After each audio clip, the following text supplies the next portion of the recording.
আসসালামু আলাইকুম বন্ধুরা, আমি এখন কিন্তু দাঁড়িয়ে আছি আমাদের এই মাঠে। তবে এই মাঠে কিন্তু এবছর অনেক ধান আছে, আর ধান কিন্তু অনেক সৌন্দর্য হয়েছিল, অনেক ফলন হয়েছিল। তবে পানি বাদলা বর্ষার কারণে অনেক ক্ষতি হচ্ছে। আর এই এই দেখেছো, এই এক বান কিন্তু উঠছে, এই উচ্চটা কিন্তু অনেক সুন্দর হয়েছে। এই দেখো এর নিচেই এটা কিন্তু করলা উঠছে। আর এই দেখো এইগুলো ছোট, আরে এই দেখো ফুল।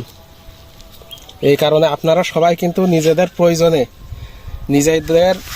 নিজেদের খাবার জন্য অবশ্যই এরকম তরকারি চাষ করবেন। কেন তরকারি কিন্তু আমরা তো বাঙালি, মাছে ভাতে বাঙালি। তবে ভাতের সাথে যদি আমাদের নিত্য নতুন বিভিন্ন ধরনের মৌসুমি ফলাদি সবজি থাকে তাহলে কিন্তু অনেক ভালো লাগে। আর এই পাশেই দেখো কচু, কিন্তু এই ঝড় বৃষ্টি এবং বড় বড় শিলা পড়েছিল, যার ফলে এই পাতা সব শুকাই গিয়েছে। এই দেখো ভেঙে গিয়েছে। এইটা কিন্তু আমাদের অঞ্চলে আউশ কচু বা তেলা কচু বলে। এই কচু আমাদের এখানে এখন বর্তমানে 180, 90 বা 70 টাকা কেজি। এই কারণে আপনারা কিন্তু এরকম ধানের চাষ করার থেকে যদি পকেটে পয়সা থাকে এরকম ওল কচু চাষ করতে পারেন।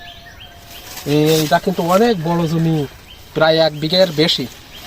এই চাষির কিন্তু কমপক্ষে এরকম 2 থেকে 2.5 লক্ষ 3 লক্ষ টাকার কচু হতে পারে এই সিজনে। কিন্তু গত সিজনে কিন্তু 2-3 2.5 লক্ষ তো দূরে থাক, এরকম মাঠ কচু ভেঙে দিয়েছিল। তবে এও কী হবে বলা যায় না। তবে দাম পাওয়ার সম্ভাবনা 100 ভাগের মধ্যে 90 ভাগ বেশি। আর ওই পাশে কিন্তু আরেক কৃষক তার নিজের ধান উল্টাই দিচ্ছিল, চলে যাচ্ছে। এই দেখো এই পাশে কিন্তু গতকাল আমাদের অঞ্চলে অনেক পানি হয়েছে, যার ফলে এই ধানগুলো কিন্তু ভিজে গিয়েছিল। এই ধানের নিচে দেখেছো সব ভিজে। তবে এই ধানটা কাইল কাটা তো, এই কারণে এতে এত কল হয় না। আর এটা কিন্তু বাসমতি ধান। মানে যারা বড় লোক আছেন, ধনী মানুষ, যারা উটের মাংস, দুম্বার মাংস বা ছাগলের মাংস খেতে পছন্দ করেন, তারা কিন্তু এইরকম এই বাসমতি চাউল পছন্দ করেন। আর এমনি তো বাঙালিরা তো রুই মাছ আর ইলিশ মাছ খায় বেশি। তবে বাঙালিদের ভিতরে কিন্তু সব থেকে বেশি ছাগলের মাংসের প্রচলন। ছাগলের মাংস আর এই হচ্ছে যে বা ভেড়ার মাংস আর এরকম বাসমতি ধানের চাউল একদম কিন্তু অমৃত সুধা। ঠিক আছে, এটা কিন্তু অনেক ধান আছে। এই দেখো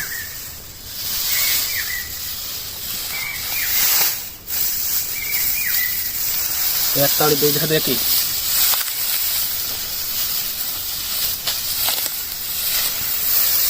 সুন্দর। আচ্ছা, সবাই ভালো থেকেন, আগামী ভিডিওতে দেখা হবে, কথা হবে। আল্লাহ হাফিজ। এখন কিন্তু আমরা ওই কচু দেখার শেষে এই ধান উল্টাই দিচ্ছি বন্ধুরা, দেখেছো? এই ধান হচ্ছে পরশুদিন কাটা। তবে গতকাল রাত্রিতে মানে রাত 8টা-9টার দিকে অনেক বৃষ্টি হয়েছিল, যার ফলে এই ধান কিন্তু ভিজে গিয়েছে। খাটনি করে কি পারা যায় না, শুধু তবে এই ধানটা ভালো আছে। এটা কিন্তু বাসমতি ধান, দেখেছো?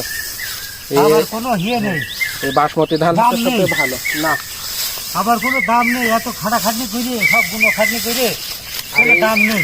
এই ধানটা কিন্তু আমাদের এই ভাই এত খাটনি করে কি দাম নেই।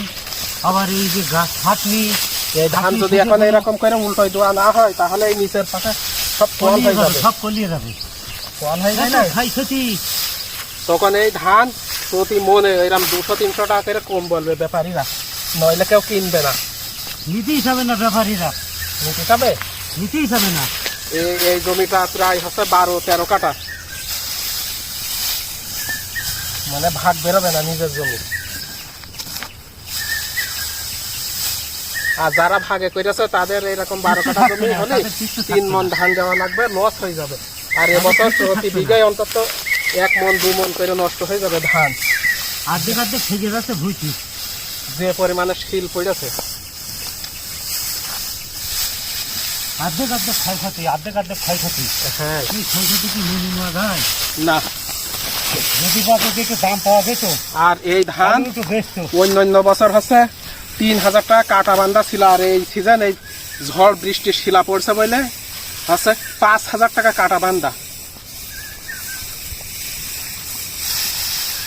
ডবল খরচ, এই কারণে ডবল খরচ। ডবল খরচ। হ্যাঁ, আর দেখা যাচ্ছে আমাদের যারা আগে বলাকা করতে পেরেছে তাদের হয়তো কিছু মানুষ 4 বা 4.5 হতে পারে, তাই নিতে চাবে না। আর এখন যদি খরচ, এত খরচ এই নিজের ধান এই ভাই যদি নিজে না উল্টাইতো তাহলে এই 12 কাঠা জমি ধান উল্টাতে গেলে অন্তত 500 টাকার একটা জোন লাগতো। 500 টাকায় শীত হবে না, দিত 500 টাকায় উল্টে দেবে না, দেবে 700 টাকা 800 টাকা নেবে উল্টাতে। ওই তো।